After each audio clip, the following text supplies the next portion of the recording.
Welcome to Match Me Abroad. Sorry, chair's got stuck. Season 1, episode 11, Playing with Matches. I still really like the show. They are really starting to drag it out. They're really dragging it out. Like nothing happened this time. Yeah, I mean, like literally, we can start with the first couple. Mark, he gets ghosted.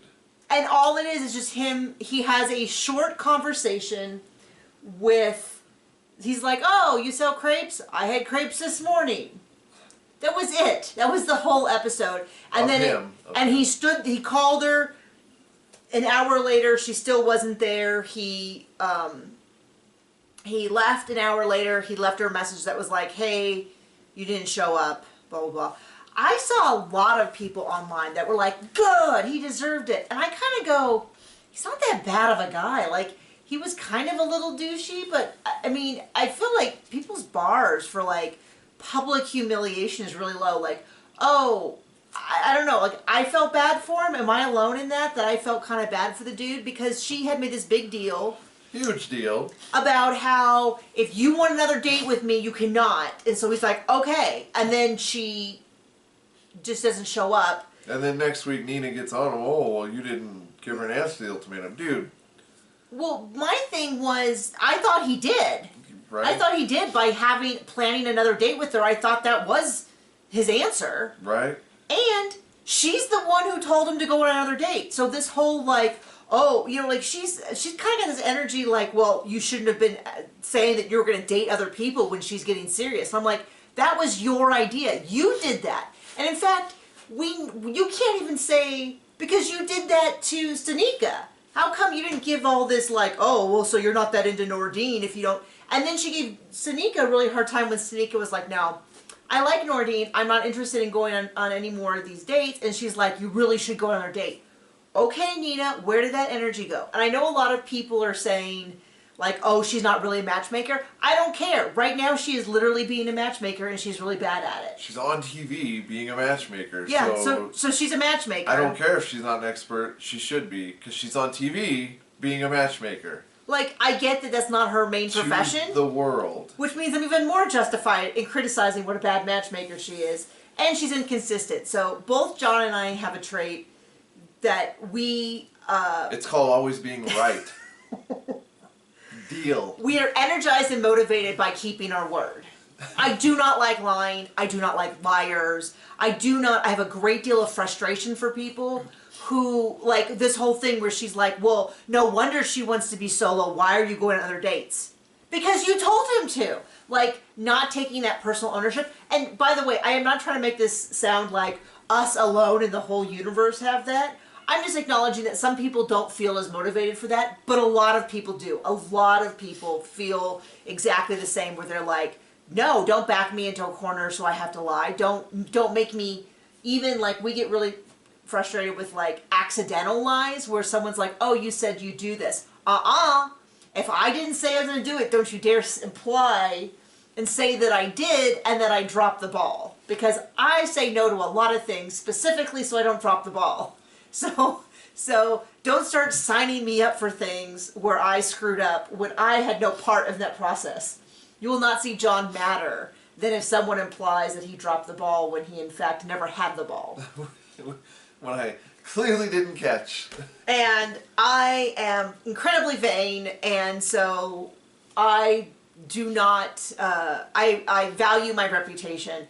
And I try really hard to say, that's why on this show, I'm like, I don't know. I don't claim to know the truth. I'm telling you my opinion on I almost said a fictional show. Much like Cody and Robin on Sister Wives, we always tell the truth. I almost said, like, we tell our opinion on fictional shows. These are not fictional shows, but they are not real shows either, really. And also, that was, I know. I was not being serious. That was sarcastic. I mean, we tell the truth. We try to. Certain other people on a certain other TV show... And if I like to appear morally superior to everyone at all times, and are not. I was going to make a joke about it's okay. Episode. We ruffled up feathers. Cody and Rob are going to comment below and tell us how we're the villains in this season. I'm going to say one thing, because I think almost everyone who watches this recap watches Sister Wives. So we'll do a little Sister Wife crossover, which is we reviewed the trailer for the upcoming season 18, and I made a comment that the way this was presented was that if season 17 was all about Christine being the hero as she leaves and launches a new life, it looks like Janelle's going to be the hero of the new life. And I got a comment that said of the new season, and I got a comment that said Christine is not the hero of anything. In fact, she's the devil. And I was like, I said, okay, Robin, settle down, go back to your mansion that the other wives paid for, or something like that. Then we banned the person, but not because they disagree with us. We have a ton of people who disagree with us, and we try. I try to. It's like that's fine. That's totally fine because we are. Other people can be wrong. It's totally fine. But like usually they're like, hey, I disagree with you on this or that. Like we can have a polite dialogue because I don't know these people and I'm not claiming to know. This is not like me saying, I don't know. I don't know what I would say. But this is whatever this is not that. And so, but that is clearly, if it's not Robin and Cody, then it's like someone from, because they also maybe it's the nanny. It's got to be somebody on that payroll. Because I know there was one of his buddies or something, because they had a men's name on the account. Oh yeah. And then, which I know has to be true. But they also made a comment about how we're biased and bigoted against polygamists. And we're like, we've said a million times. At this point, we're not talking about any polygamists anymore. It's single people. Right. No, but my thing was, it's not our business. Like, it's not... Well, if you put it on TV. If you put it on TV, we are discussing a TV show. Yeah. Yes. But, like, if you're a polygamist, it's not really my business. There's plenty of people who sleep around. We almost bought a polygamist house. Yes. Almost the same thing as us being polygamous. Is us almost buying a house that was owned by polygamists. Good job, John.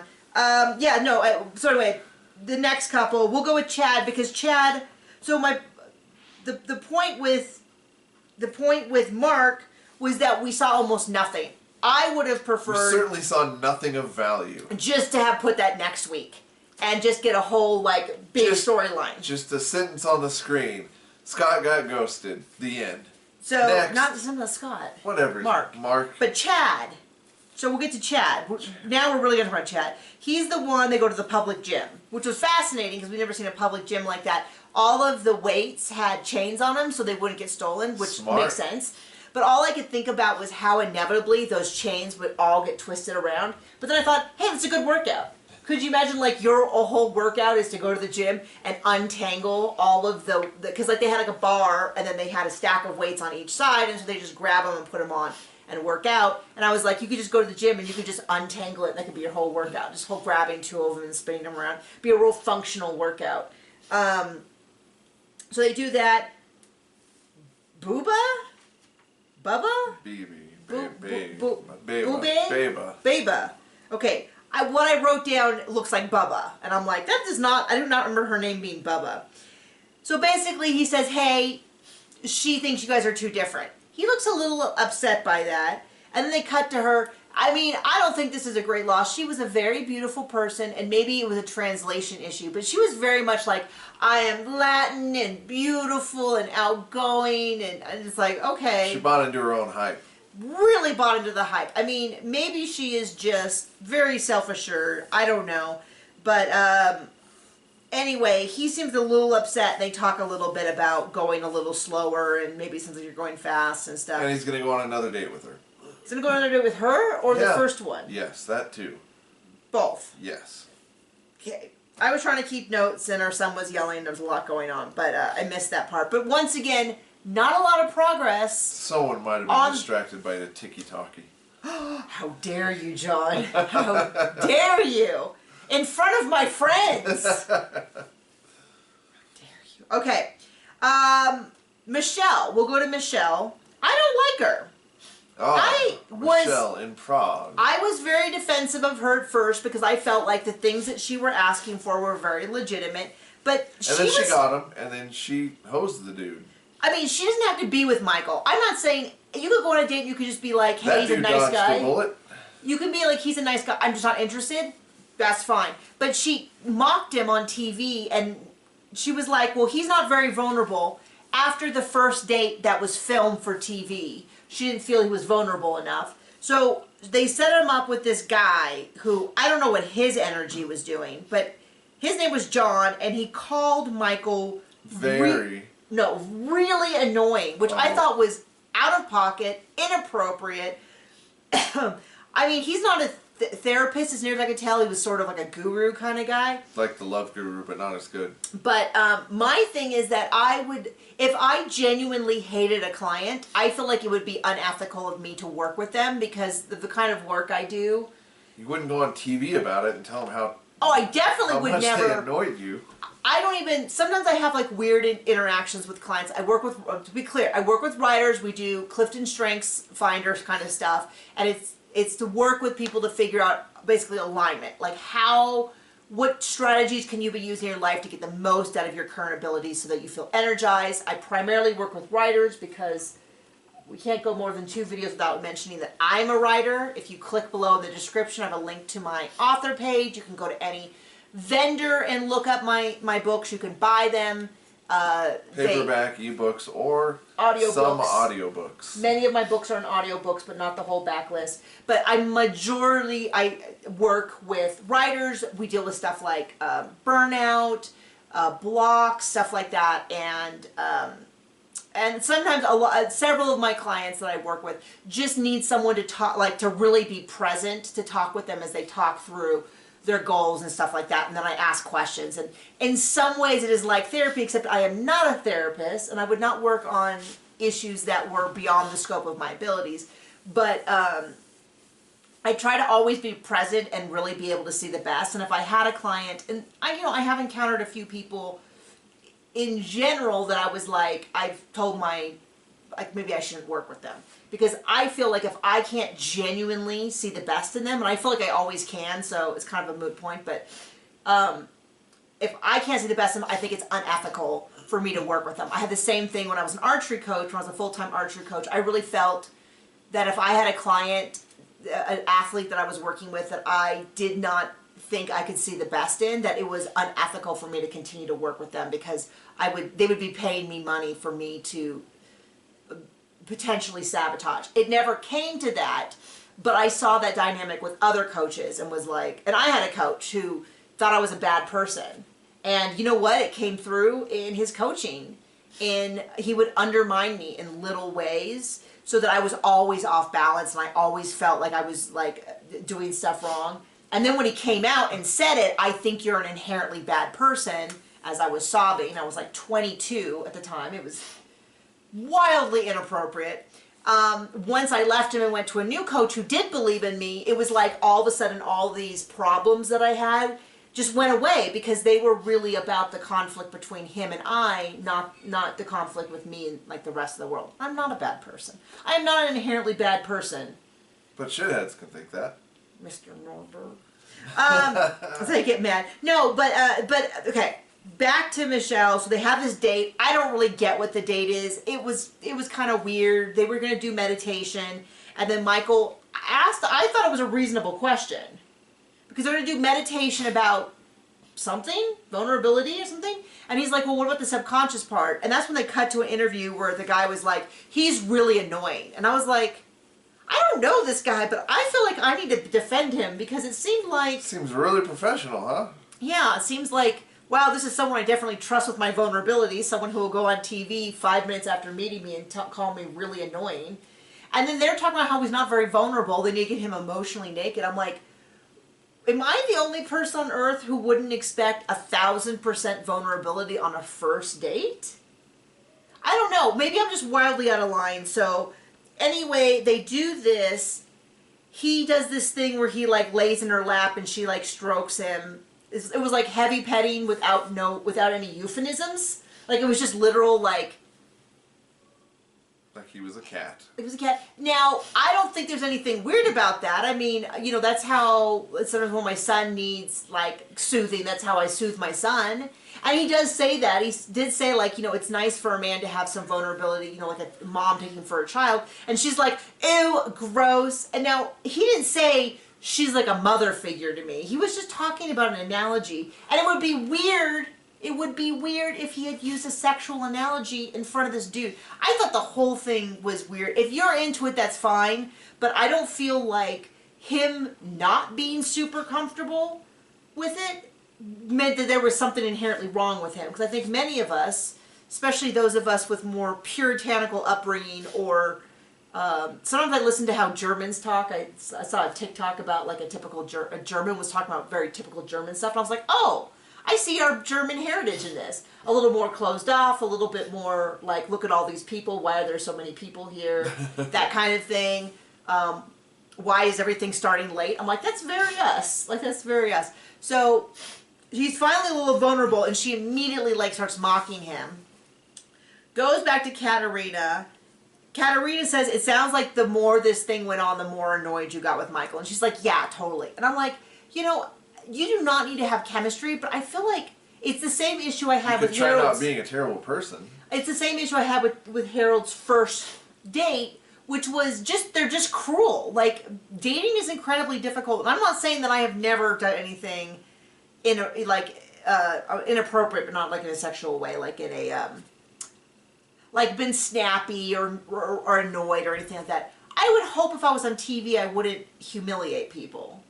So anyway, they're going to set him up with this other guy, Pavel. Pavel? He's 34. He's a handsome guy, but she's really like gushing all over him. And I was like, I thought the first guy was good. They're really dressed up. He's like, I'm a nice guy, and girls in Czech. He's from Slovakia? Yeah. Okay. He's from Slovakia. He's like, girls in Czech want bad boys, and I'm just a nice guy. But then they show up at this hotel with these long masks, like the plague doctor masks. Almost. It's open here. I thought they looked kind of like too long and droopy when they were like not as opposed to like, and then they go down and it has like a weird, to me the whole vibe had like a sex dungeon-y feel, and I was like, I don't know about this. But then we get cut off. We don't know what actually happens in their date. It does not look like a sex dungeon party. It looks like a dinner party. There were just the two of them, like a private dinner. Does that make sense? So we didn't see much more. It felt like the way that they... Looks awful. Somebody said they think that maybe this was supposed to be like a 10... It's going to be 13 episodes, and that's it, as close as I can tell from the calendar. But somebody said maybe the show did better than they expected, and so they dragged out 10 episodes into 13 or something. Because it does kind of feel like... Sure feels like that. Or possibly from 12 to 13 or something. Because all of the cuts felt like they were unnatural spots. Like, she had finished, she Much had a like date. Commercials on YouTube videos. Yes, like they're halfway through a word and they cut off. And probably our videos too. But everyone's timing felt a little off in terms of like anyway, so speaking of which, speaking of dates being cut off in awkward spots, we have Sanika and Nordine. So she looks adorable in this cute pink dress. They go on a final date with Nordine. She's going to be leaving soon. She says it's her first real romantic date, and he says, you commented it, but not your last. She says, oh, it's my first romantic date, and he says, but it won't be your last. Okay. I wasn't paying attention. You said it. You're like, oh. Didn't you say it? No, honey. Okay. I don't know who else said it. Maybe Duke, the dog, did. Yeah, maybe your TikTok. So, it's a beautiful site. It's a private tent. It's a big open tent. They're like sitting on these round little cushions on a low table. Of course, all I'm thinking is, I try to sit on the floor. My sister-in-law and I were sitting on the floor. She's visiting, playing with my son, and I tried to get up, and I was like 150 years old, like, oh, my hips, my back. So I'm like, are they all just, the fact that they sit low, does it keep them more limber, so that over time that they continue? Because all I'm thinking is, I haven't sat on the floor in a long time, and trying to get back up was quite a thing, but I also have bad feet, so maybe that's it. He brings out, he's like, I brought, he had a belly dancer who was dressed more conservatively than I see most. That's what he said. He said belly dancing is part of our... Oh, okay. I know. I missed that too. You saw the belly dancer, though. You saw the woman dancer, right? She was dancing with sticks, so... She had 2 sticks in the... He said belly dancing, and so I was like, oh. I, of course, had what we would see in most American shows, which is like an exposed belly. But I guess maybe because of just the culture there, it's more exposed. Maybe I did think though that it was a nice, if he's on a date with a woman, that the fact that the dancer was more covered, I thought was respectful. You know, I've seen many sitcoms. I've seen many a belly dancing situation go sideways when the guy is staring too hard at the belly dancer, and the wife or the girlfriend feels exposed. Maybe that's just a sitcom thing, but she talks about getting to know her. She gets up and dances with him. She makes him get up, and he's like, "This is a woman's dance," and she's like, "Oh, you can kind of do something. You can kind of dance in some way." The date looks stunning. They brought amazing looking food. We were like, skip the rest of the date. Let's get to this food. But then they ended there. No, he says, "Oh, well, but it's time to take it to another level."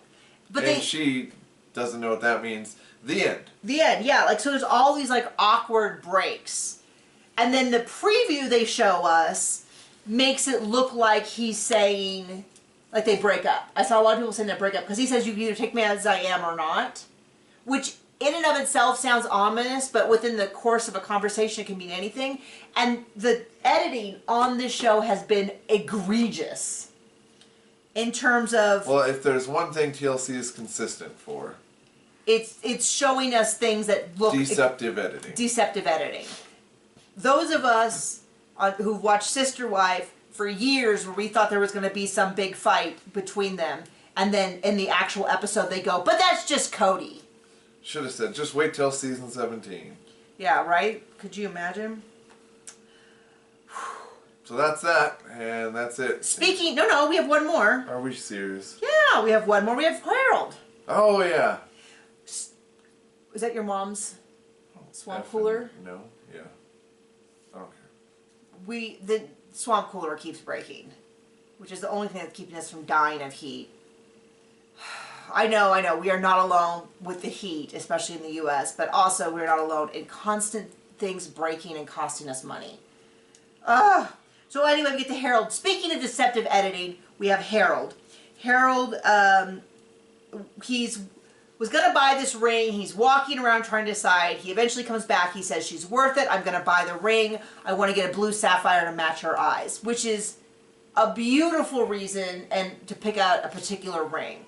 I have a background kind of in jewelry. I do some jewelry making, but I also have all but one of my classes done for a gemology degree, which is kind of... It's not a certification, but it's kind of along the lines of like going to culinary school, in terms of it's a specialized school where you only do that one thing, a trade school, to then go get a job. So I would, with GIA, which if you've bought diamonds or are familiar with diamonds, you might have heard the GIA certified, so I can like certify diamonds, colored stones, stuff like that. And part of the training is very explicitly things like... that buzz is driving me nuts, but is like selling, like how you sell stuff. And I gave a lot of time to selling, and I was like, that's the kind of thing that when you pick out jewelry, you should think of things like that. Like, I know you like this, or it's the color of your eyes, or I know you said you like this color or something. So I thought it was a really sweet gesture that he picked out a ring that was her eye color. And then they've been teasing this forever, saying that he hasn't spoken to her in 3 days, and the last time they spoke, she said, "Why are you calling so early?" And he's like, "I have nothing to do basically in Prague but sit around and wait to see you." So, but she's really busy, and so he's going to get on the train. He's left her messages saying that he's going to go drive up there. Everyone on the internet is like, "Oh, he's such a creep, he's such a loser." I know. People have really shown their unforgiveness for the difference between I would not be interested in dating this person and he is a bad person in general. Like, I get that, and I kind of feel like if you haven't watched Michaela... He is the redeeming, I mean, him and Sanika. Whatever. Like, the redeeming qualities of the show. I would watch a show good things with about the two of them. But the thing people don't seem to get is that Harold communicates in a way that Michaela gets, and vice versa. Michaela also, they haven't focused on her as much, but I think if they did, you would also be like, Michaela has an unusual communication style and thinks about things a little differently. And I don't know, it makes me sad how many people are like, oh, someone is neurodivergent and thinks a little differently, they must be a bad person, versus like, no, I wouldn't want to be in a romantic relationship with them. But clearly there are people out there who work on that same wavelength who find this to be easy. Like easier, because he just says what he's thinking and she seems to say what she's thinking and all that. So he arrives on the train. He hasn't heard from her. He calls and they give us a real big, like, she's ghosted him. Well, she answered. She's like, where are you? He's at the train station. Oh, okay. I'll come and get you. Okay, I'm looking forward to it. They seem to have no problem with how it's communicating. He sees her, gets in the car. She's like, I'm sorry, I've just been so busy, I haven't listened to your messages. And he's like, okay, that's fine. I just never told you that I would be leaving soon. And I wanted to see you again before I left. And she's like, oh, okay, that makes sense. Like, if she doesn't have a problem with it, I don't know why everybody else does. But she has the ring. As of the beginning of the episode, he was planning on asking her to get engaged. In the preview, it seems as though he decides to go for a middle ground, which is what I had suggested, which is like, be my girlfriend, make a commitment that we're going to continue to do this. And to be fair, he talks about engagement as then she has a reason to come to the U.S. and to get to know each other more. Now, I'm not saying that they are compatible, for sure they should get married. I'm just saying, it seems like maybe it's their business and not ours, other than the fact that we're watching TV and we all get to comment on it. But the idea being that if they seem comfortable with the communication style, maybe that's more important than whether or not I would want to have that communication style. Anything else you want to add? Nope. Okay. Sister Wives is coming up. Don't forget, Sister Wives is coming up August 20th. We will be doing our standard YouTube the next morning recap. We will talk about it. We will do all that. That will still be on YouTube. That is fine. We are considering and looking into some other Patreon exclusive things. They would be new, so you wouldn't be losing anything. But not stuff about, Cody getting his pencil wet. What'd you say? Definitely stuff about Cody. I said not stuff. So we will figure that out. We'll try to have an announcement somewhat soon. You can always join our Patreon, though, just for exclusive Q&A questions and things like we have the recaps that we're doing, the rewatch we're doing on Sister Wives are there up 2 weeks early, and we release our family vlogs, which we are due to make this next week. There early as well. So please join us on Patreon if you want, but if Patreon is not for you, we will still see you here on YouTube. Thank you so much for watching. We love you. Bye!